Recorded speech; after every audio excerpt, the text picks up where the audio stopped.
আমি যখন ও আক্রান্ত হয়েছিল আমি তখন শিলচরে ছিলাম। সেখান থেকে আমি রাত্রিবেলা খবর নিলাম পুলিশের কাজ করেছে, দুজন অ্যারেস্টও করেছে, আরেকজন আসামি পালিয়ে আছে। তো ওকে আমি আশ্বাস দিয়েছি যে কোনো অবস্থায় কাউকে ছাড়া হবে না, আইনের পথে চলবে, ওরা এইগুলোই করবে। ওর মেয়েদের সাথে আমি কথা বললাম, পুরো ফ্যামিলি, ওর ছেলে,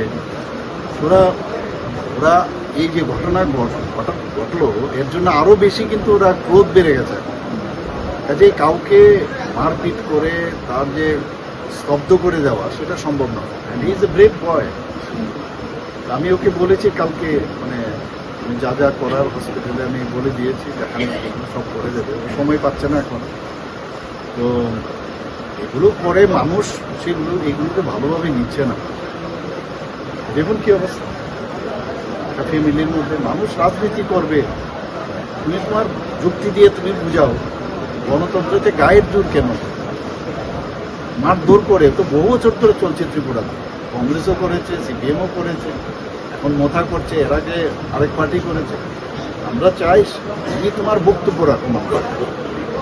গণতন্ত্রতে মানুষ তুমি যদি কাজ করে থাকো, ভালো কাজ বা যেই কাজই করো, তুমি মানুষের সামনে রাখো। মারপিট করে, বাজার বন্ধ করে দিয়ে, আগে তো গুলতি দিয়ে মারতো, এখন তো মানে বন্দুকের বল থেকে গুলি ছুটছে। এইভাবে করে কোনো অবস্থায় আমরা তন্ত্রকে, ভারতীয় জনতা পার্টি স্যাক্রিফাইসের পার্টি।